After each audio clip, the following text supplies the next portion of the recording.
Fíjese que ayer, 11 de marzo, viajé a la Ciudad de México y en el camino fui leyendo la noticia de que el fin de semana en San Pedro Tenayac hubo un enfrentamiento entre personas que arrojó muchas víctimas. Los periódicos y las agencias de información dan 5, los medios no oficiales de fuentes confiables me llegan a decir que fueron más de 50. Y realmente me entristece mucho porque San Pedro Tenayac fue uno de los primeros lugares que conocí al llegar a vivir al sur del Estado de México. Tenía yo mi tienda en Temascaltepec. Me enteré que en San Pedro Tenayac, en la temporada de fin de año, era común el negocio de cortar las cañas, y entonces me convencieron de llevar mis abarrotes, surtir las tiendas que estaban en San Pedro Tenayac, en el Salitre y en la finca, y me fui. Estoy hablando del año de 89, 90, 91, y me encontré con un mundo que nunca lo había visto, ¿no? Me acuerdo muy bien cómo en la finca había niños pequeños que se trepaban a mi camioneta, los bajaba y me decía, te mato, ¿no? Y traían pistolas. Siempre lo tomé con humor. Me parecía, me sigue pareciendo un asunto de soledad, de falta de cultura, de ignorancia y de mucho miedo. Es estrecha mi relación con San Pedro Tenayac que el último matrimonio que tengo justamente fue estar radicado en San Pedro Tenayac. Aunque no me casé físicamente en el pueblo, el registro de la propiedad de San Pedro Tenayac, el registro de lo civil, la propiedad, está radicado. Ahí me casó la juez de San Pedro Tenayac. Lo lamento mucho. Sé lo que se dice, ¿verdad? Hace mucho que no voy para allá.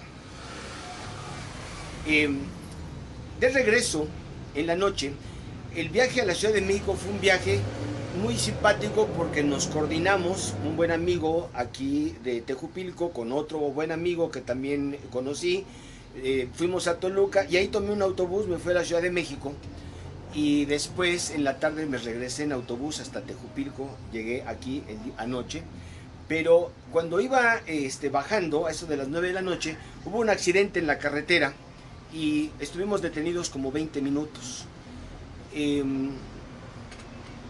Un asunto de borrachos, de taxis, de choque, un choque entre varios, alcance, violencia, y tardamos como 20 minutos ahí detenidos. Yo empecé a observar desde lo alto a Tejupilco, el pueblo de Tejupilco, y pensando en esta, pues casi yo le llamaría necedad de llamarle ciudad, me acordé de cuando de niño viajábamos a muchos lugares con mis papás y cómo al llegar a las ciudades como Cuernavaca, como Querétaro, Puebla, sí se veían unos mares de luces, ¿verdad? Inmediatamente se daba uno cuenta que llegaba a una gran ciudad. Tejupilco se ven muchas luces, pero se ven muy poquitas, ¿sí? Pensé también en que Tejupilco es muy vulnerable. Una ciudad no puede ser vulnerable. Tejupilco depende del agua. Temascaltepec le manda el agua. Y entonces habría que buscar que para ser ciudad, para empezar, no dependa de fuentes de abasto tan importantes como el vital líquido. Además, su situación geográfica me parece que también lo hace vulnerable. Cualquiera que se posicione en las partes altas domina Tejupilco. Yo lo pensaba porque ese día, ayer, que estuve en la ciudad, hice un recorrido por la zona del museo, del monumento a la madre, las calles de Villalongín y de Sullivan, que hoy son famosas, desgraciadamente, por la cantidad de mujeres que se dedican a la prostitución.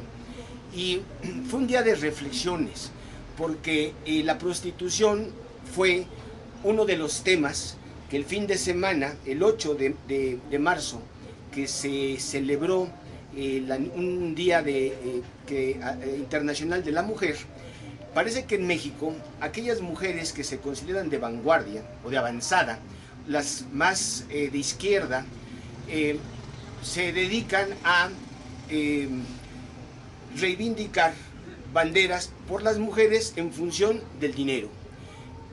Hay que pagar, dicen ellas, el trabajo doméstico que hacen en las casas, como si en primer lugar los hombres no hicieran también trabajo doméstico, uno, ¿verdad? Segundo, como si las mujeres lo hicieran hoy en día también, ¿verdad? Dos. Tercero, como si a la hora de casarse y formalizar un contrato de matrimonial, hubiera que decir, oye, ¿sabes qué? Muy bien, entonces, ¿a cómo me vas a cobrar el lavado de platos? ¿A cómo el planchado de camisas? Y yo te voy a decir a cómo te cobro el clavado de clavos o el arreglar el drenaje o los trabajos que hacemos los hombres. Es absurdo.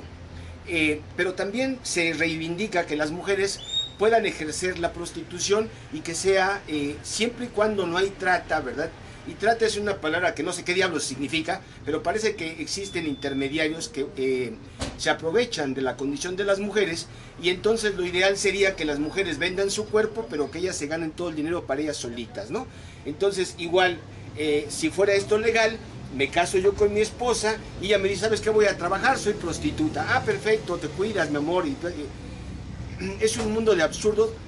Puse en las redes sociales que esto me parecía tan loco, como por ejemplo, y no tan loco, la palabra no es correcta, como cuando Abraham Lincoln le dio la libertad a los negros en Estados Unidos, y ha pasado a la historia como el gran libertador de los negros, cuando que lo único que tenía como objetivo económico y político, ¿verdad?, era quitarle todos los negros que vivían como criados, y criados, es decir, que los criaban en las plantaciones sureñas y que los utilizaban para la cosecha, las cosechas agrícolas y la vida un poco aristócrata que tenían los sureños de los Estados Unidos, y hacerlos que se convirtieran en obreros y en consumidores de las fábricas norteñas. Esa demanda de Abraham Lincoln lo único que produjo fue un enfrentamiento, una guerra civil, una guerra realmente entre dos partes de Estados Unidos, la anexión del sur por el norte, la conversión de los negros en obreros y en consumidores, igual como se pretende ahora que las mujeres se conviertan en empleadas, que incluso abarca el género o el arte del oficio más antiguo del mundo, y en consumidoras.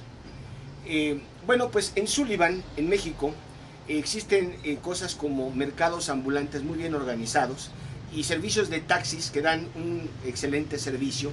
Y también pensaba en eso cuando comparo con aquí en el sur del Estado de México. El costo de los taxis es altísimo, ¿verdad?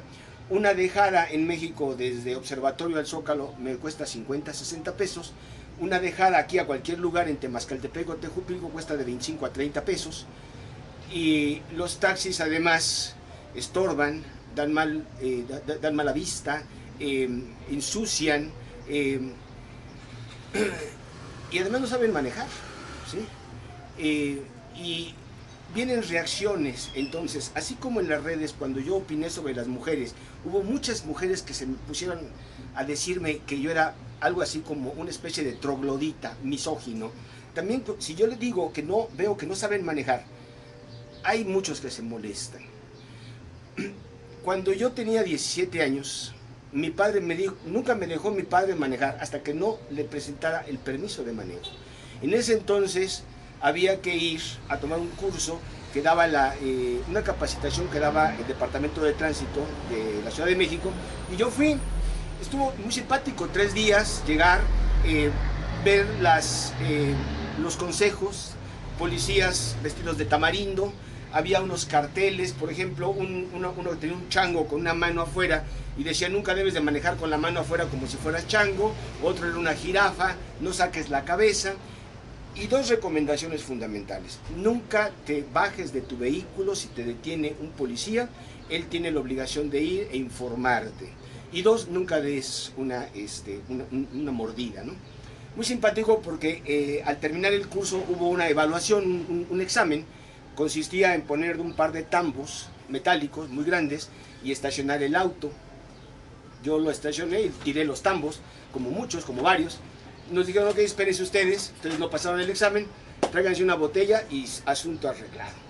Muy bien, yo le llevé una botella, obtuve mi permiso y así comencé a manejar. Pero tenía muy claro entonces cómo se tenía que manejar, que existen preferencias de manejo y hay preferencias que tienen que ver con las recomendaciones viales y hay preferencias que tienen que ver con la lógica. La primera es, si se encuentran dos vehículos, el que tiene que ceder el paso es el más chico. Aquí en Tejupilco parece que eso no existe. Viene una motocicleta y se te deja ir de enfrente y dices, oye, ¿estás loco? ¿Qué te pasa? Ah, no, es que soy muy hombre. Viene, cuando es una subida y una bajada, ¿quién tiene preferencia? Pues el que viene bajando. ¿Por qué? Pues porque trae la gravedad, la ley de la gravedad en contra. Entonces el que sube debe de esperar para que pase. Ah, no, aquí viene uno y se avientan y entonces quítate porque yo ahí te voy. Eso forma parte de una ciudadanía. Eso es justamente lo que hace que un lugar sea o no sea una ciudad. Y eso no se ve todavía en el sur del Estado de México. Eso hace falta y para eso se requiere gobierno, no gestores, ¿sí? Se requiere gobierno para entonces educar vialmente a la gente, educar con civismo a la gente, seleccionar las obras necesarias, por ejemplo en el agua. ¿Qué caso tiene un par de mugres plazas de toros y de gallos cuando no hay los abastos líquidos suficientes y garantizados para Tejupilco? ¿Qué caso tiene andar celebrando fiestas cuando no existen las condiciones para que la gente se comporte de una manera civilizada? ¿Qué caso tiene que venga el Commander a la fiesta de Tejupilco cuando el Commander es alguien casi proscrito en Michoacán, definido como un admirador del cuate este que acaban de asesinar o de matar, ¿verdad? El Chayo, y que mejor cancelen el festival de rock y metálico que trae a grupos tan importantes en el mundo como Guns N' Roses, como Kiss y como muchos otros más? No es mi música favorita, pero la conozco y hemos quedado el Estado de México en el ridículo mundial. Gracias.